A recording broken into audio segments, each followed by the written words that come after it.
'Twas the night before Cheltenham, and all over the house not a creature was stirring, not even a horse. Punters were nestling, all tucked up in bed, while visions of winnings danced in their head. But while some can dream of being jammy, some have to work, so wake up, Cammy. I heard someone say, get a bird.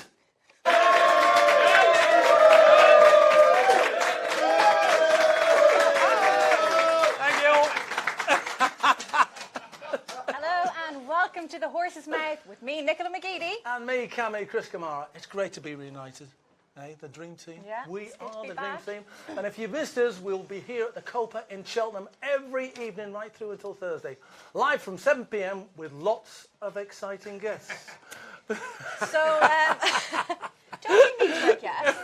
What are you looking forward to the most? I'm on the starter's orders, Nicola. I'm chomping at the bit and raring to go, although I have to say, I didn't sleep very well last night. Oh yeah, why was that? I've trapped a nerve in my neck. Were you still talking about that? I know, Dave Bassett, my manager, said I couldn't trap anything, but I've actually trapped the nerve in my neck. No, seriously, I had a strange dream about winning loads of money in a horse. Did you? Well, perhaps we can make that a reality for you this week. There's 4 days, 28 races, and over £4 million of prize money.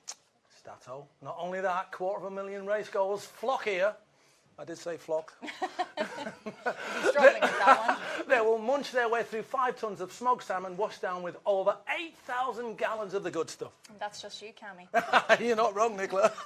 Of course, the oldest rivalry between bookmakers and punters resumes here. 2017, it was a good one for us with the hot favourite Mellon getting chin, the Supreme. Then you had Yanworth. No. Yeah, that was a bad one for the champion Bad one hurdle. for me as well.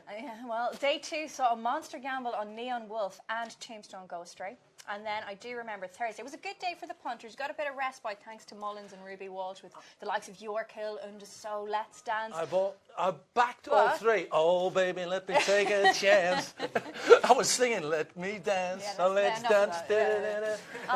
You weren't singing on the final day, Cammy, though, I can tell you that, because we were back in front thanks to Sizing John in the Gold Cup. But it is swings and roundabouts.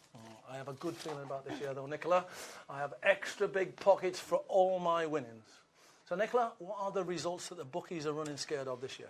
Yeah, well, a win for Get a Bird in the first will be an absolute shocker for us. I'm already panicking about it. Ruby Walsh has been off since breaking his leg in November, but he returned to winning ways last week, and he's back at Cheltenham, and punters are just itching to back the man that has made them so much money over the years. You've got Footpad in the Arkle, Biverdare in the Champion Hurdle, and Apples Jade in the Mares Hurdle. They'll make up the multis on day 1. What about the rest of the week? Well, Wednesday is all about Samcro. There's always one Irish challenger that's surrounded with huge hype, and he is this year's hype horse for Gordon Elliott. Then on Thursday, Undersow and Super Sunday will be the big fancies, while Might Bite looks to be the nightmare Gold Cup result on the Friday. Love it, love it, love it. Good luck to the punters. Right, we need to dissect day 1, so we have recruited a panel of experts. Every day we'll be joined by the only tipster with a better mane than most of the horses. It's, of course, our resident tipster, Tom Stanley. Thank you very much. It's a shocking bonnet. Yeah, I'm the resident tipster here, bringing you the best bets, I hope, every week. I hope you're not tracking all the horses I put up. I'm sure you are. Also, I'll be your social media man, so get in touch across all the social media platforms on Twitter and, of course, Facebook. And let us know your thoughts. I'll put them to the panel. I'll put them to the big team of guests we got in here as well. And I look forward to hearing your thoughts. Hopefully we'll find you some winners. Great stuff. We also have ex-jockey David Cross. How are you, Davey? Well, I'm still riding, Cammy, so not an ex-jockey. He's written them off already. That's not what I've been told. Great start. Hang them up. When was your last ride? I rode today at Taunton, believe it or not. Nicked a bit of A-place prize money, so delighted with that. Great stuff. There was only 7 in the race. Still got paid. Happy days. Great stuff. Where do I go from here? Oh, yeah, Odds Bible. Danny Archer's over here, folks. Hi, Cammy, how are You you? need to be on target this week. I'll try my best, Cammy, just for you. There's a little pun going in there somewhere. Is there? Just about... Yeah. Is it nailed on, shot on target? I don't know where to go there. Now, he was once known as the Romford Pele. Today, he is the Cheltenham Chancer. It's Ray Parlour. I'm always a everybody. Cheltenham Chancer. How you doing, guys? All right? Well, good, Ray. How are you? Very well indeed. Looking forward to a good week. Good. Wait for this. Listen to this, look. I suppose the difference between backing Arsenal and backing the horses is that at least with the horses, you got a chance of winning something. I'm going to go. I didn't write it. That's all I can say. It is like an Arsenal takeover over in here. We also have got Robbie Lyle from Arsenal Fan TV on the show, everybody. And Robbie, I've got a live view as well. Robbie, you're from Arsenal TV. Presumably you watch a lot of Arsenal, so my commiserations to you. Bit of relief this week being at Cheltenham. It has been a bit of relief. But having said that, 2 great results, Milan and the win on Sunday. Yeah, 2 good results. Nobody was expecting the Milan one. So maybe I can carry it through to the horses as well. Has that changed everything?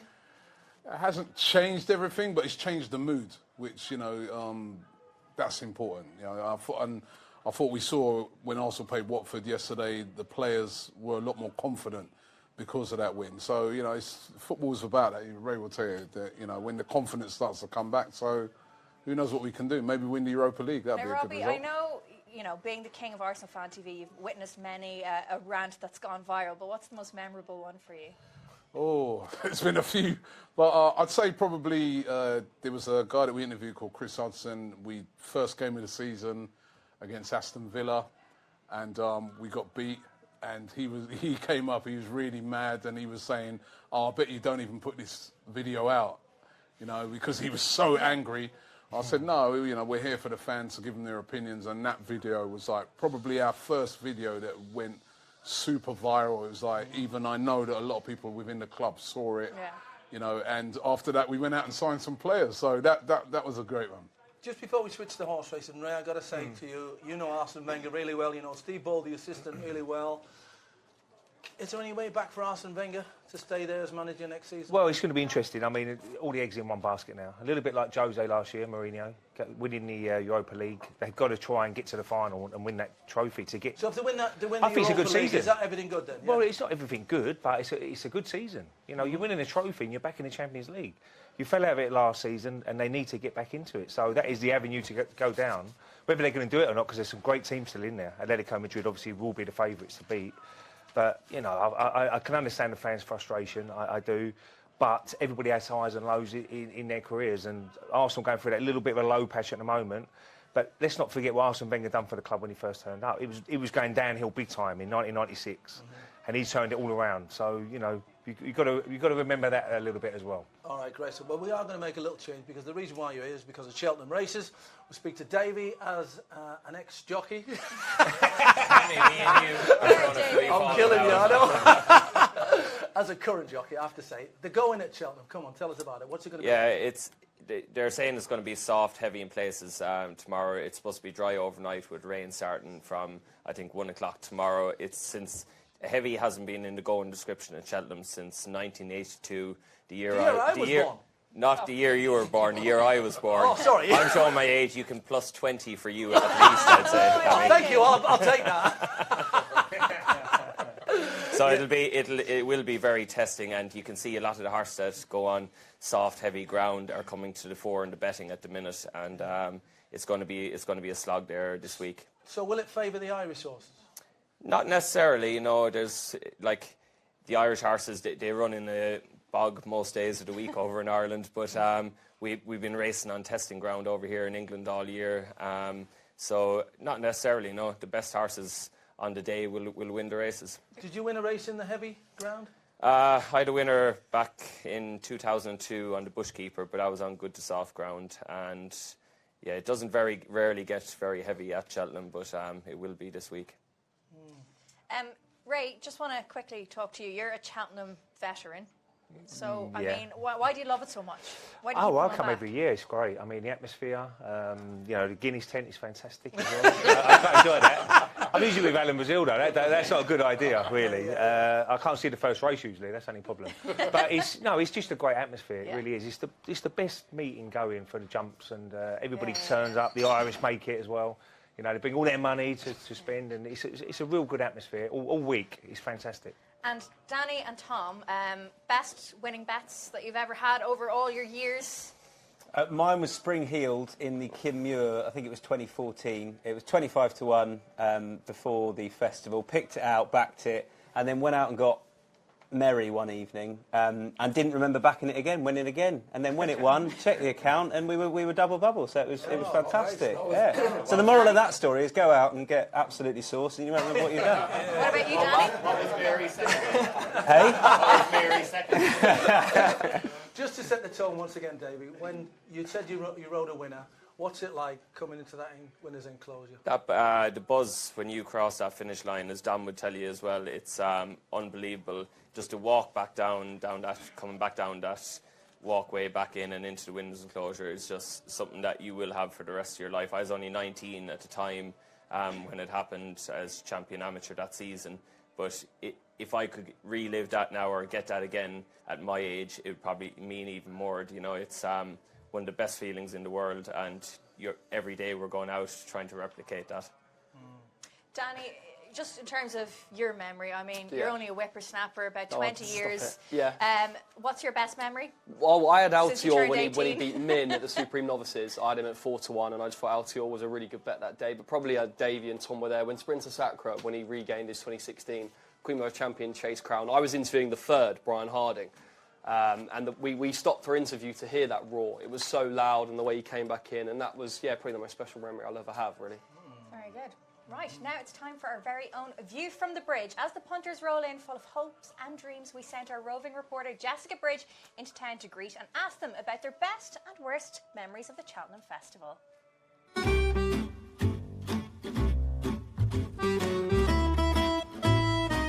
Some say it's the Olympics of our sport. Some say it's even better than the World Cup. Some say it's 4 days of adult Christmas. And some say it's the best week of the year. But whatever you call Cheltenham Festival, it's here, it starts on Tuesday, and it is the best week of the year, frankly. So I'm going to go speak to punters, see why they love it so much, and see what their favourite memories of Cheltenham are. What is your favourite thing about Cheltenham Festival? Just the whole atmosphere about the whole thing. The whole atmosphere.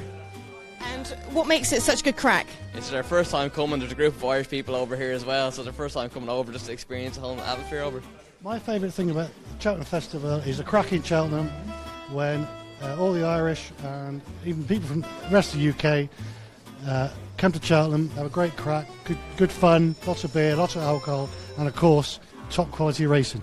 Well, there's a little bit of a challenge between the Irish and the English, and the top horses are there, that's the main thing. Great racing. So I've been coming down here now for 35 years on the trot, and the atmosphere is fantastic. Wow, and what do you think makes the atmosphere so special? The people, you've got a lot of Irish people, a lot of English people here, and that's what makes it. It's like no other festival in the world. And looking ahead to this week, chaps, is there a particular horse that you're looking out for? Well, obviously the Gold Cup is going to take centre stage. Personally, I really look forward to seeing Our Duke. I think the ground could come right for him, and perhaps Annabelle fly a big price. But no, I really like to look at Denikos for Gordon Elliott on the Wednesday in the RSA chase. I think the ground's got perfect for him. He'll stay all day. Heavy ground, 3 miles. So I wouldn't be at all surprised if he really served it up to the more fancied protagonist, shall we say, in the contest. So yeah, Denikos and Our Duke. If either of those two win, we'll upgrade on the lemonade budget. Put it that way. I know there's lots of favourites for the Gold Cup, but I've got a little bit of a sentimentality.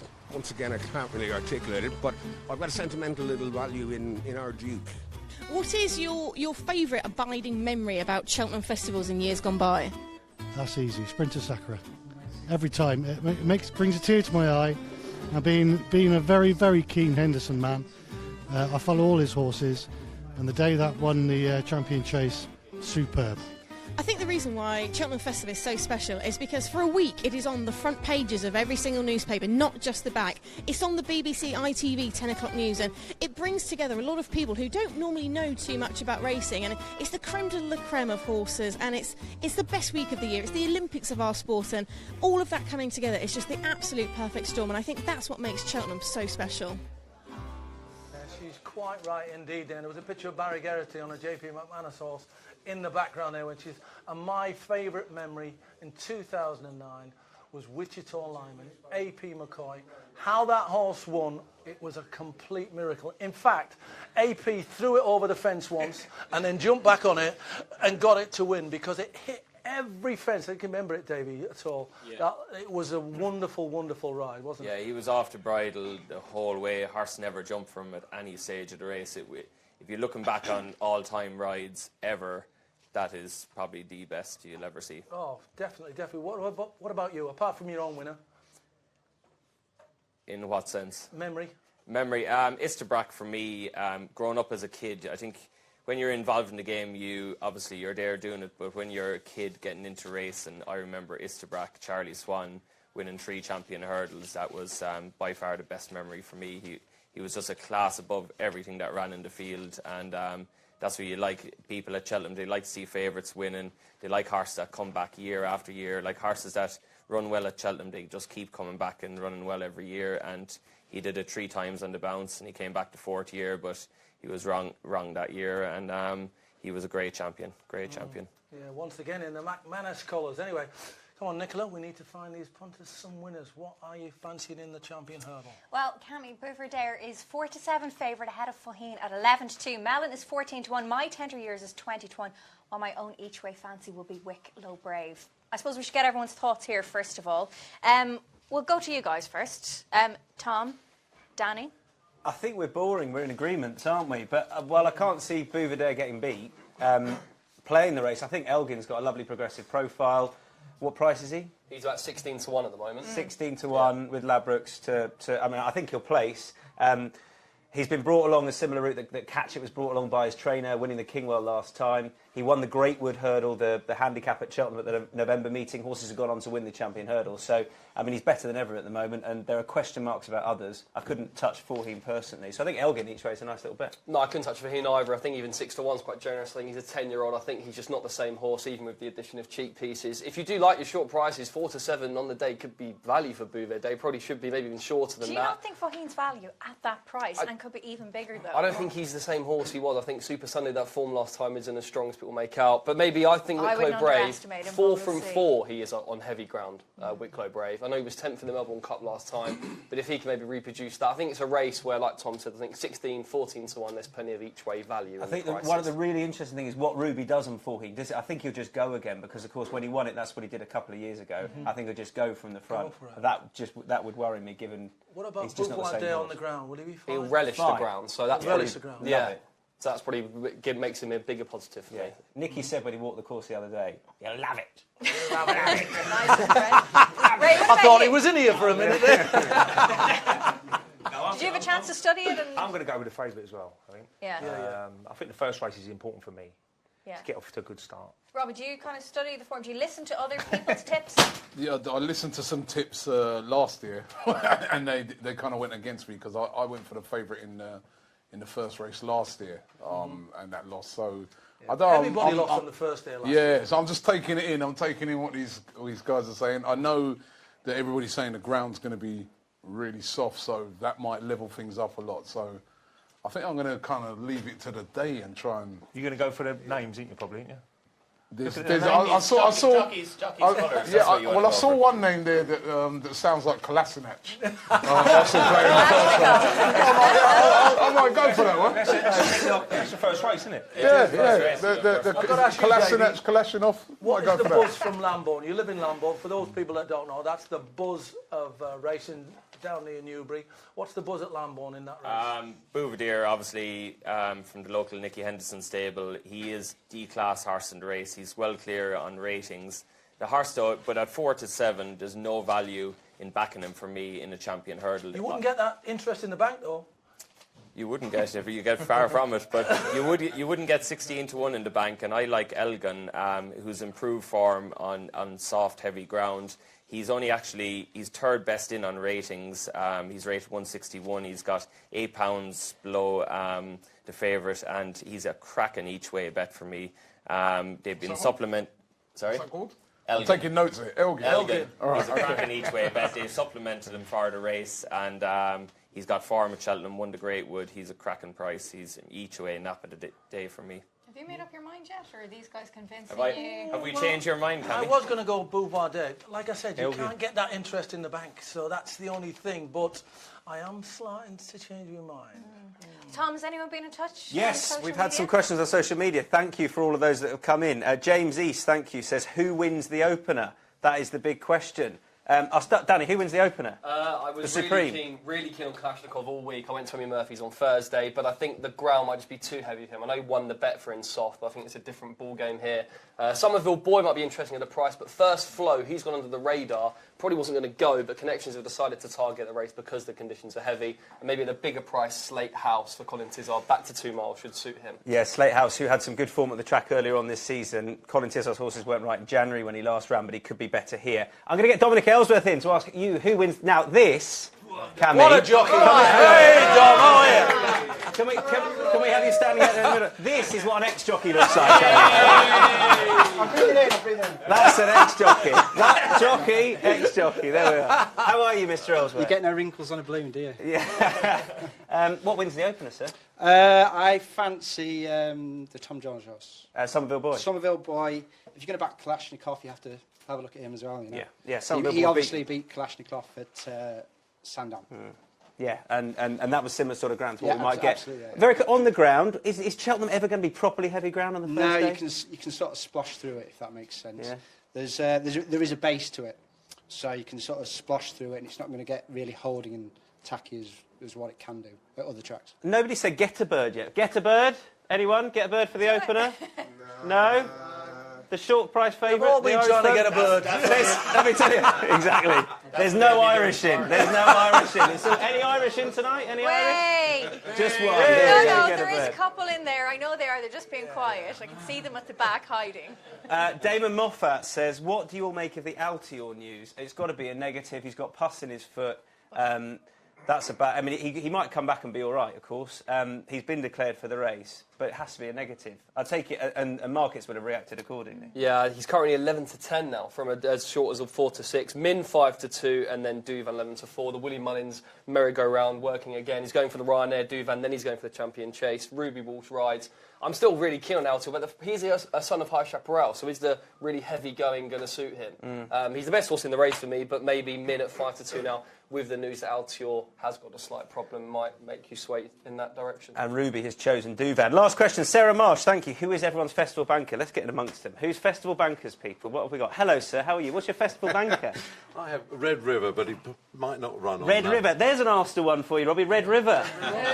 That meant to run on Friday. On Friday in the Albert Bartlett, that's There we right. go. But if the going's too tough, he won't be running. What other festival bankers have we got? Festival bankers? Bouverdare. Bouverdare for you?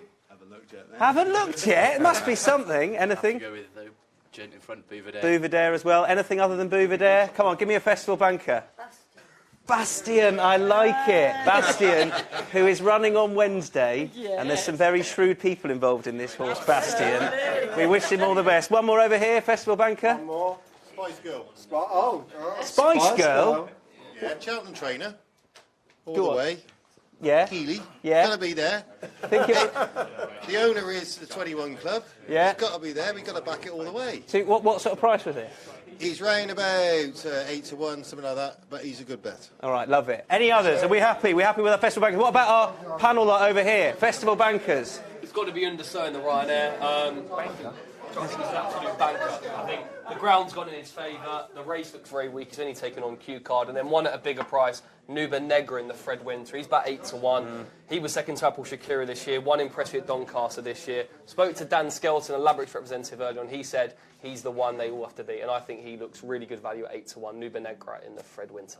Apple's Tom, Jade for me. Apple's Jade for you. Well, that's good. I was just going to ask you that a second ago because you're our resident tipster, so we're going to keep a tab on all your tips this week. Do you have to? Do a tally at the end We of the are, week. actually. So there is So- a lot of pressure on you, Tom, because Yeah. we're going to shame you every day or give you lots of praise, depending Okay. on how you do. Presents, gifts, So rewards. nail your colours to the No, mast for it's- tomorrow. Come on, it's give the just punters dignity, 3 winners for tomorrow. Apple's Jade, I think, but Bouverdare will win. But no, that's boring. We're not going to go with that. Sizing Tennessee in the 4-miler, I think, is overpriced. And I'll also go with, at a big price, Shantou Flyer in the Ultima, the handicap, about 20 to 1. So those would be my 3. Okay, the first race we've kind of touched on already. It is the Supreme. Get a Bird is the worst result made worse by our offer of double your winnings if your horse wins. Now, Get a Bird is the favourite at 7-4, but I'm like you, Robbie. Kalashnikov has been shorting up. He's got his supporters. Yeah, I think. I bet you'd love him to do you a favour. I would wouldn't you? absolutely love Get a Bird to do us a favour. It would be great. The Arkle market, of course, is dominated by Footpad at 11 to 10, but I think it's going to be very competitive. My own pick is St Calvados at 5 to 2. Petit Mouchoir's in there at 100 to 30. So I suppose we should ask you guys, first of all, Arkle, have you had a look at it? What do you fancy? Do you think Footpad can be beaten? It is one of the bankers. Yeah, at 11 to 10, I think he's the bet of the meeting. Should be odds on. Oh, really? Only 5 runners in the race, which is a disappointing turnout. But I watched his horse when Darryl Jacob won him in Navan first time out, and he was absolutely electric. I've never seen a horse going down to the last fence so quick, and he just shortened up, real clever. Finished 4th in the champion hurdle last year, and he's a class. He's going to be a class horse over fences. Do you not think, though, like with St Calvados, say, could represent a bit No. more value? No, Again, you Nicola, like the ground. I'm He's going to shortened up shoot in the you betting. down. Really? He will not beat him. Can't wait till tomorrow now. We can I'm have a gonna little rub salt match in the bet wound if for you St. want, Calvados. but you will be Hose up. losing. Okay. Well, I think we need a little bit of a break from the form. So now in the horse's mouth, it's time for a great new sophisticated game of skill and intelligence. I'm not sure on, about boys. that, Nicola. It's Tipster Twister, a new game which you might describe as a cross between Mastermind and All In Wrestling. Competing to keep their dignity and for £100 charity bet Right, boys. is Lee and Raymondo, Ray Parler. The rules are simple. Nicola will ask a We'll question. few stretches. If you get it right, you make a move. The last man standing wins. If none of them go down, you can cheat a little bit and give one of them a gentle push. Stretching. What? Stretching? Get it over. I've never done this before. Well, they might do it. They got stretched. Okay. Cammy, come on, Cammy. Hey. You've given them the rules. I'm going to ask you some questions now. I might have a dance competition, really. Yeah, it's a bit of a dance off now with the music. This is brilliant. Okay. I never even played this when I was a kid. Right, Ray, first question. How many times has Ruby Walsh been crowned leading rider at the festival? 8 or 11? It's got to be 11. Well done. That means... What a memory! Go on, this is Robbie. It's your... You know, you asked him that in I know rehearsals. I know, I let him away. I know the second one as well. Green. Left foot green there. Left foot green. Yeah. That's what I meant.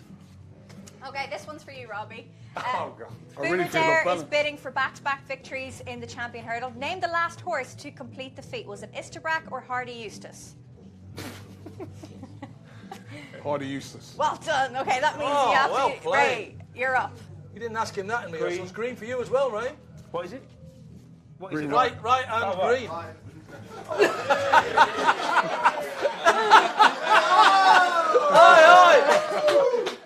All right, Robbie. Wait a minute. You know me up here? Right and Whoa, green. whoa, whoa, that means you've lost. You can't touch the ground. Can't you?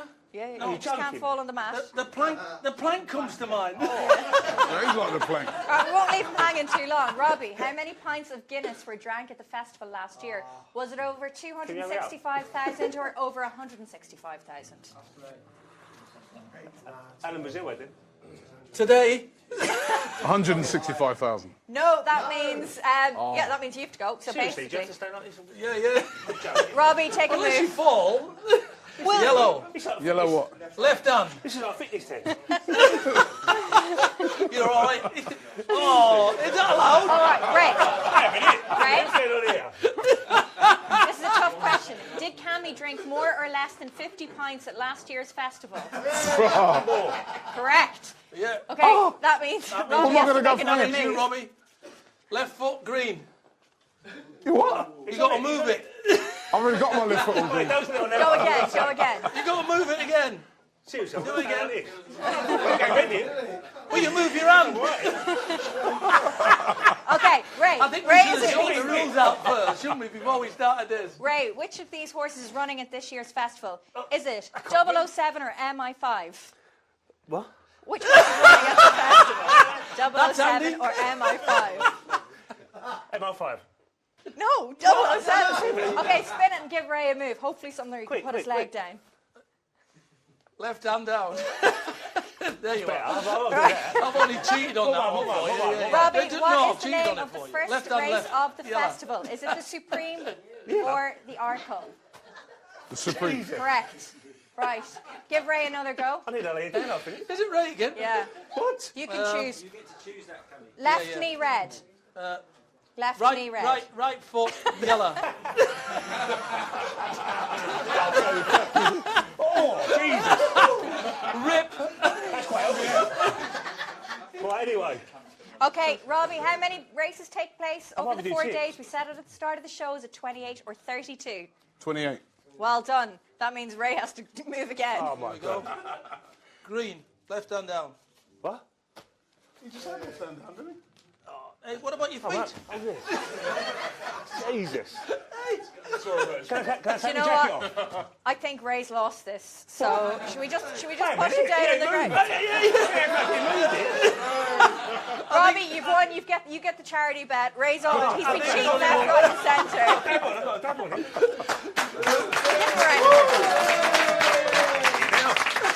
We'll be changing the game tomorrow. Don't worry. Well done. Yeah, that was tough. There's a plank for about at least You 3 still got the minutes. fitness. I'm impressed by your plank. What? I was impressed by your Right, plank. everyone, take a seat. Take a seat.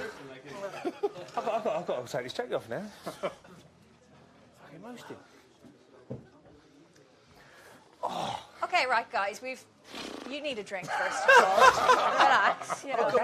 Have a cup of tea, Ray. Robbie, you've got the charity bet now. You can think about it, or you can get some advice from the guys. Who do you want to put your £100 charity bet on? Well, A let me get charity some of your choice. Advice from the guys, definitely. Tom, you go first, mate. You go. What for the charity bet? Yeah. I agree on Footpad. I got to say, I think I think St Calvados will set it up perfectly for him. I think it'd be ideal. Actually, can I ask Dom a question? Yeah. As a man that's ridden in the Arkle, Yes. which you have, Fast, yeah. Fast, What do they- accurate jumping. they just go lightning Fast, quick. accurate jumping. Obviously, it's softer ground, but there's still the Harry Whittington horse. Yeah, St St Calvados. Calvados. Yeah, he's going to set it up for everyone, I think. Yeah, so They that set it up for Footpad, but Petit Mouchoir, is it? Petit Mouchoir?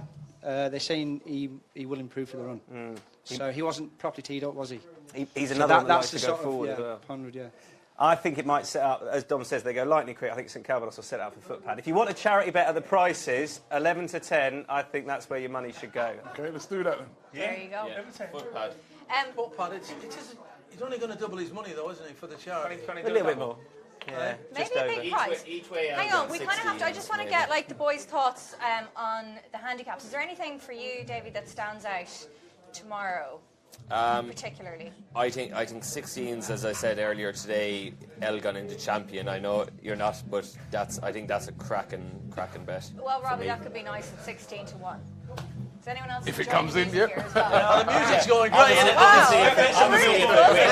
it? The disco's starting next door. And I know you're itching to go, but no, we need to get everyone's kind of best bets and handicaps. Boys, what are your thoughts on the handicaps? No, I want to ask about the novice handicap. Okay. Any second now. Yeah. It's about 5 to 1, isn't he? 11 to 2. Yeah. But I think he's a good thing in the last race. I think he's been set up for this perfectly. He ran in behind Petit Mouchoir and Footpad in the Irish Arkle last time. He was well back before the race. No disgrace in what he did on that day. And he stays on his same mark. 145, just gets in. Job done.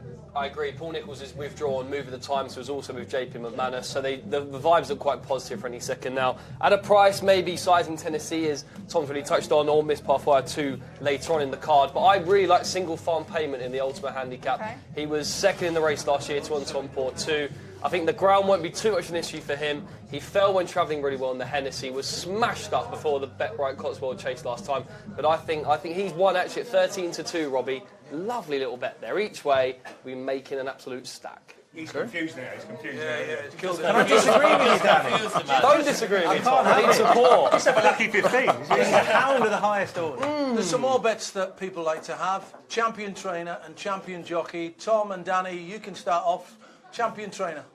Willie Mullins was odds against last time I checked. I haven't checked He's recently. around Still, 5 to 4 yeah, or I think that could be value, you know. I think he is, without a doubt. I mean, I think most trainers would bite his hand off to have the string that he's sending over. Yeah. And it's the same, it's quite boring. I think Ruby Walsh, he obviously has the pick of the bunch from Mullins, and I think he'll be top jockey for the 12th time. Again, he's odds on to do that at 8 to 1. Ruby or Barry, I think. I think Barry could give him a bit of a go. He's got Apple Shakir and Bouved there, but I think Ruby's got a strong book of rides. And as Tom says, Willie did really well in the handicaps last year as well. He didn't have a great start to the festival, but he carried it through nice. And I think then maybe put them in a little double double, maybe that could stack up. Ray, do you follow the trainers? Yeah, I do. Yeah, Nicky Henderson, he's got a great chance, but I've got to go with Mullins. Mullins has got too many good horses. And, you know, That Ruby Walsh treble on but Davey give me a little tip on a jockey. Did he? Yes, I actually would. I think he's about 8-1. Paul Townend had a few winners last year. Ruby hasn't been riding the horses all this year, obviously because he had broken his leg. Paul's been on him, so he's probably been putting Ruby off a little bit at home. But whatever second string of one of Willie Mullins is a great ride to have, and you know, there would be a bit of value in backing Paul Townend as to be leading jockey at the festival. What's that like for a jockey when you pick the wrong horse from the same trainer? That's probably the hardest bit. I know Davy Russell over in Ireland, and he had always 3 or 4 horses to choose from in each race of Gigginstown, and that was the hardest bit. Wasn't actually riding the horses the easy bit, but choosing them when you have 4 good horses and getting it right on the day with conditions. That's very tough to take. What's it like for a jockey, say in the instance when Sizing John was running, you know, and then now Robbie Power's on our Duke? Is that tough for Noel? It's not tough for Noel because they've supplemented Harry Fry's horse into an American, but it's fine for Noel. He's come in for plenty of good rides. But from Robbie's point of view, it's actually worked out. It's worked out brilliant for him because they announced a decision that Noel was going to come in for the spare ride, but it would have been better off if they left it to the last minute, because you can see with horses they do go wrong, and a lot of them it's hard to get them to the festival. So they shouldn't have actually made that decision and announced it till very late in the day. And so he chose Sizing John, and now he's got on Arduke. So he's happy. He's going to have the first or second favourite in the Gold Cup anyway. So he'll be a happy man. So Tom, could there be any surprises? Young Kennedy or young Bowen, maybe champion jockey? I think I don't think they won't be champions at the festival. James Bowen rides Shantou Flyer tomorrow, who I really fancy. Bryony Frost, another one to look out for. She's been riding really well. She's ridden winners at Cheltenham. Black Coulson will be. It's not a Saturday though. She wins on a Saturday. She's right. She's only a Saturday winner, isn't she? We've had a question in actually relating to this. Hannah says, which jockey do you most admire and why? And obviously, this is excluding David Cross. We can't. No, ask me. I'm quite happy. No, I mean you can't win it. Obviously, everyone would say obviously. you. But so one of the best-looking jockeys, I'd definitely go with Bridget Andrews. I'd say Harry Skelton is a very lucky young man. So yeah, Bridget Andrews. Ray, first skills in the saddle. Ray, who's your favourite jockey and why? What, of all time or now? No, now, right. I like horse. I mean, the jockey at this meeting, I think Barry Geraghty. I think he's a top jockey. I saw him on holiday once. He's got a good lad as well. So we had a few drinks and whatever. So I like Barry. I think he's got an excellent chance to have a good meeting. But the all time, obviously that's what persuaded you. But the other one is AP McCoy, of course. Yeah, well, AP McCoy. And he sports Arsenal. A legend, isn't he? Arsenal guy. Yeah. He's the best jockey. He's the best jockey ever in my lifetime. I'd have to say. And Ruby as well. Ruby The jump jockeys. Ruby Walsh is the most stylish in my life. He's a hero. Unlike Mesut Ozil, he turns up for the big Oh. occasions. Sorry. Another dig, another slide. That wasn't even in the script. You get good at it. Sorry, Ray.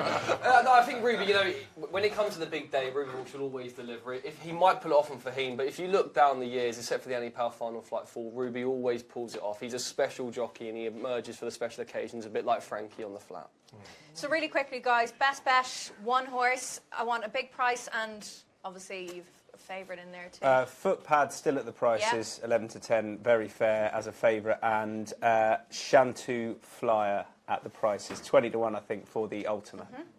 I'll take Bouvet. I'll take 4 to 7 about him, and then maybe Vintage Clouds well in the Ultima. He fell when 2 out last year. Ground conditions come in his favour, and Sue Smith could maybe have a bit of fun there at 9 to 1. Okay, Ray, have you decided? I'm going for the first race, Somerville Boy. There 7 you to go. 1. Robbie? I'll stick with a footpad. Yeah. Footpad, best price of the meeting for me. I'm St Calvados, Cammy. Well, just listen to Tom. I like Wayne Hutchinson, and he's going to be riding Elgin. So, you know, instead of lumping on the favourite, I might just do a nice little each way on Wayne Hutch on Elgin. So, before we go, Cammy, anything in particular catching your eye tomorrow? Well, there'll be plenty of things catching my eye tomorrow, Nicola. You know that. On Ladies' Day tomorrow. The race that always catches me out, though, Nicola, and catches my eye is the Arkle Challenge Trophy. Named, of course, after that great horse, Challenge Trophy. No, Chris, the horse's name was Arkle. Really? Yes, back in Ireland, he was so famous he was known as himself. And according to legend, his strength and stamina was down to the fact that he drank Guinness twice a day. A bit like I'm yourself. only winding you up, Nicola. Of course I know all about Arkle. In fact, when I was a kid, I sent Arkle a fan letter. That's nice. Would you believe I couldn't write it back in those days? I addressed it to himself, Ireland, and 2 weeks later he sent me his autograph, which I treasure to this day. Who writes this rubbish? They're getting ready in here, so we will leave it there. That's it from us. Thank you to all of our guests, guys. Can we give them a round of applause, please? Come on. Hey! Myself and Catherine will be back here tomorrow at 7 o'clock. Thank you to Davey, Robbie, Ray, Danny and Tom, and of course the lovely Nicola.